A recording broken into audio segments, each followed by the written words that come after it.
Red Bun means we're live, a casual take with your boy Stephen Pepper, here to give a take off my chest. So let me just say this about the Thunder.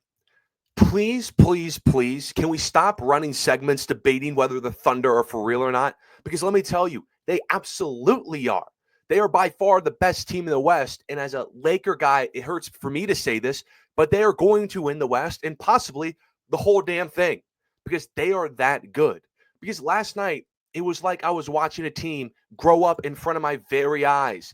Although they're still the youngest team in basketball, still, I get that. But it was like watching kids ditch the diapers. Kids ditch the Pampers. I'm a big kid now. Because to go into Boston, down an all-star, down some quality role players, and survive the defending champs trying to bury you from behind the arc, that is a big boy win. In fact, a championship win. This is not some young team that we see throughout history accumulate a bunch of wins in the regular season and get smoked out in the playoffs. That's who they were last year as the number one seed. Now, they're still the number one seed this year, but it's different now. They're even stronger, 12 games better than the rest of the Western Conference because they have the best defense in the sport. They have the best scorer in the sport, who, in fact, is my MVP, Cry Me a River.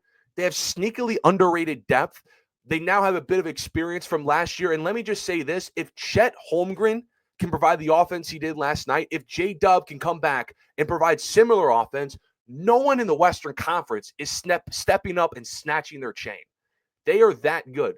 So let me just read you some stats. Maybe this will convince you even more and take you seriously because I hear that the media and even players, according to Brian Windhorst, aren't taking them serious as contenders. The Thunder are 24-8 versus teams above 500 this season. That's what you would expect from Boston. The Warriors dynasty, Spurs dynasty, those numbers. They only have 12 losses. We are just barely a month away from this regular season being over, and they only have 12 losses. Against the best teams in the league, here's their numbers. They're 2-0 versus the Celtics, swept the season series, 1-1 versus the Cavs, 1-0 versus the Lakers, and 2 apiece versus the Nuggets. Pretty good. You still don't take them seriously? The only teams in the West that I think have a puncher's chance versus the OKC Thunder are the Lakers and the Nuggets. But as a Lakers guy, if Luka doesn't get back into prime Luka shape, they have no shot. And for the Nuggets, if their role players like Westbrook, Brown, Gordon aren't consistently hitting their threes, they have no shot as well. They have no shot because this OKC team is that good. And I really appreciate SGA last night. Did you guys catch it?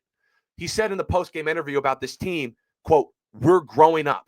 Now, I know he was referring to the fact that they weren't goofing off in the post-game interviews because that's usually what they do. They clip farm or a farm, whatever.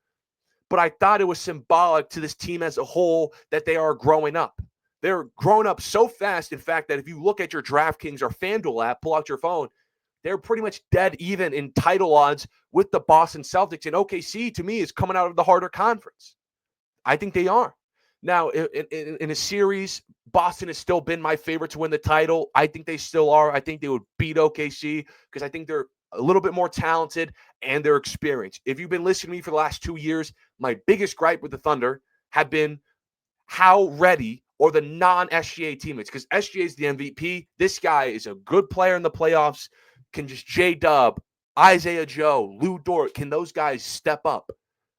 But I'm encouraged from last night because SGA was on fire, but Tatum was on fire as well. But OKC pulled out of there because 6 of SGA's teammates were in double figures. That's what they need if they want to go on a run. And how encouraging is that they went into Boston, that crowd, and hit big-time shots, created their own type of offense. Yes, the Celtics, they didn't have Porzingis, but guys, let's face it, the Celtics without Porzingis are the Boston Celtics. They pretty much went on that whole title run without him. They're a championship team with or without him. So when Celtics fans are going online saying, "Oh, bad shooting night, horrible whistle," dude, those are just excuses. Excuses are like armpits. Everyone has them.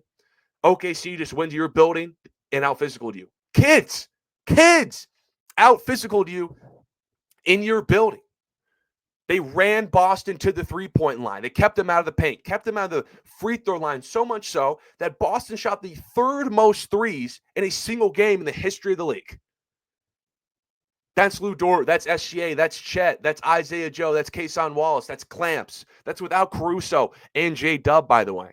So when Shannon Sharp is just putting out these receipts for my Lakers to keep up by saying like OKC, KFC, whatever, Lakers in 5, I'm like, dude, no. This OKC team, it's different than last year. Last year, I didn't take them seriously because of experience, because I didn't know who they were. But now I'm watching them beat Denver, beat Boston in a series of games. I'm moved. This team's for real. They're going to go to the NBA Finals out of the West. And I think more people need to take them seriously because last night, albeit just one game out of an 82-game season, that was a big boy win. And I don't know how that just doesn't move you. Seriously. But let me know what you guys think about the Oklahoma City Thunder. I appreciate everyone for tuning in to this episode of A Casual Take. Follow my social medias to stay updated on all things related to the show. Till next time.